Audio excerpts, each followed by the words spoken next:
तो इस कहानी की शुरुआत होती है मई 2020 से और ये वही टाइम था जब कोविड फैलना शुरू हुआ था और दुनिया भर में लॉकडाउन पीरियड चल रहा था। तो इसी दौरान माइल्स नाम का एक अरबपति आदमी अपने सभी दोस्तों को एक इनविटेशन भेजता है और वो इनविटेशन एक पजल बॉक्स में छुपा हुआ था। माइल्स लगभग हर साल अपने साथियों के साथ ऐसी ही महंगी और आलीशान पार्टियां किया करता था, लेकिन इस साल की पार्टी थोड़ी स्पेशल थी और इसका तो इनविटेशन हासिल करने के लिए ही उसके सभी दोस्तों को पहले ढेर सारे पजल सॉल्व करने पड़ रहे थे। इन दोस्तों में थे local politician Claire, scientist Lionel, fashion designer Birdie और उसकी assistant Peg, men's right influencer Duke और उसकी गर्लफ्रेंड विस्की भी थी। माइल्स ने एक पजल बॉक्स अपने एक्स पार्टनर कैसेंड्रा और एंडी को भी भेजा था और सभी ने साथ मिलकर इस बॉक्स की पहेली सुलझा ली। और जैसे ही सारे पजल सॉल्व होते हैं, बॉक्स के अंदर रखा वो इनविटेशन कार्ड उन्हें मिलता है जिसमें लिखा था इस बार की वीकेंड पार्टी का थीम है मर्डर मिस्ट्री और वो सभी माइल्स के प्राइवेट आइलैंड पे जाकर उसी की मर्डर मिस्ट्री को सॉल्व करेंगे, जो कि एक तरह की पार्टी गेम ही थी। लेकिन दूसरी तरफ कैसेंड्रा ने उस बॉक्स को सॉल्व करने के बजाय उस बॉक्स को तोड़कर उसमें से अपना इनविटेशन बाहर निकाला, क्योंकि वो उन सभी लोगों से और खासकर माइल्स से काफी गुस्सा थी, क्योंकि उन सभी ने मिलकर एंडी को बिजनेस में धोखा दिया था।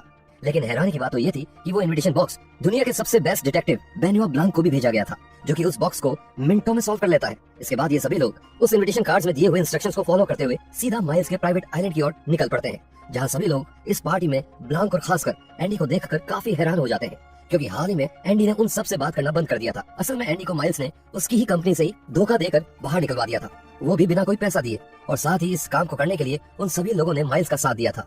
इसके बाद वो सभी उस प्राइवेट आइलैंड पर पहुंचते हैं, जहां माइल्स उन सबको अपने आलीशान महल ग्लास अनियन में लेकर जाता है, जिसका नाम उसने उस बार पर रखा था जहां ये सभी कई सालों पहले मिला करते थे। इसके बाद उन सबको अपने अपने रूम में भेजकर माइल्स ब्लांक से अकेले में बात करने चला जाता है, क्योंकि वो भी उसे आइलैंड पर देखकर बाकियों की तरह कंफ्यूज था। और तब हमें पता चलता है कि माइल्स ने डिटेक्टिव ब्लांक को कोई इनविटेशन नहीं भेजा था और शायद किसी ने माइल्स की टांग खींचने के लिए अपने पजल बॉक्स को रीसेट करके ब्लांक को घर भिजवा दिया था, ताकि डिटेक्टिव ब्लांक माइल्स की बनाई मर्डर मिस्ट्री सॉल्व करने में सबकी मदद कर सके। अब ये सुनकर माइल्स और भी ज्यादा एक्साइटेड हो जाता है और ब्लांक को उसकी पार्टी ज्वाइन करने का इनविटेशन देता है। इसके बाद हम देखते हैं कि उस आइलैंड पर आने की कुछ देर बाद ही ब्लांक समझ गया था कि यहाँ आया हर एक गेस्ट अपनी अलग खिचड़ी पका रहा था, जिसके बाद वो चुपके से सब पर अपनी कड़ी नजर रखने लगता है। इसके बाद ब्लांक उन सब के साथ पार्टी एंजॉय कर रहा था कि तभी माइल्स ब्लांक के सामने अपनी कंपनी अल्फा के डींगे मारना शुरू कर देता है कि कैसे उन सभी ने मिलकर उस कंपनी को $multi billion कंपनी बनाने में माइल्स की मदद की है। पर कुछ ही देर बाद एंडी वहाँ आ जाती है और उनकी ये सारी पोल खोल देती है और सबके सामने ये बोल देती है कि वो सब यहाँ माइल्स के तलवे चाटने आए हैं और उन सबको बस उसके पैसे और पावर से प्यार है।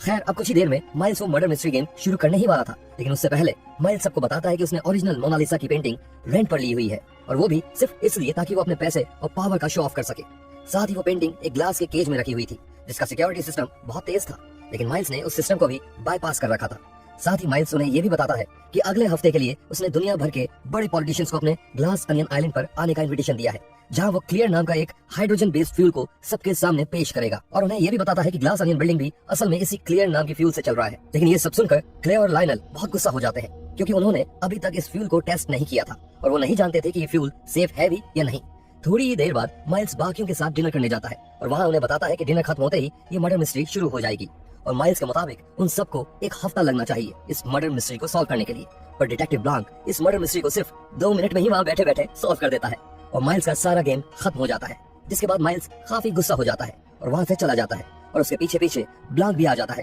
और उसे बताता है कि इस मर्डर मिस्ट्री का आइडिया बहुत ही वाहियात आइडिया था, क्योंकि यहाँ पर आए सभी लोगों के पास उसको मारने का कोई ना कोई मोटिव है। जैसे कि लायनल और क्लेयर उससे गुस्सा थे, क्लेयर फ्यूल को लेकर, वहीं ड्यूक चाहता था कि माइल्स उसके YouTube चैनल को स्पॉन्सर करे, पर लेकिन वो ऐसा करने से मना कर देता है। ब्लांक उसे बताता है कि उसने उन सबको यहाँ बुला के वैसा ही किया है जैसे कि एक टेबल पर भरी हुई गन को रखकर लाइट बंद कर देना। उधर दूसरी ओर जहाँ पर सभी लोग बैठकर मजे कर रहे होते हैं, वहीं पर ड्यूक और एंडी की लड़ाई हो जाती है और एंडी उन्हें कहती है कि उन सब ने पैसों के लालच में उसका साथ ना देकर माइल्स का साथ दिया। इतना सब कहकर एंडी गुस्सा होकर वहाँ से चली जाती है और तभी डिटेक्टिव ब्लांक और माइल्स वापस आते हैं, जहाँ सभी मिलकर पार्टी एंजॉय करने लगते हैं। तभी एकदम से ड्यूक की सांस रुकने लगती है और अचानक उसका दम घुटने की वजह से वहीं मौत हो जाती है, जिसके बाद उस रूम में सभी लोग काफी घबरा जाते हैं। इसके बाद ब्लांक लायनल से रेडियो पर जाकर मदद मांगने के लिए कहता है, पर उसका कोई फायदा नहीं होता है, क्योंकि सुबह 6:30 बजे से पहले कोई मदद नहीं आ सकती थी, क्योंकि रात को समुद्र में तूफान आ रहे थे। तभी वहीं रूम में माइल्स देखता है कि ड्यूक जिस ग्लास से शराब पी रहा था उस ग्लास पर माइल्स का नाम लिखा हुआ था और माइल्स समझ जाता है कि कोई ड्यूक को नहीं बल्कि उसको मारना चाहता था,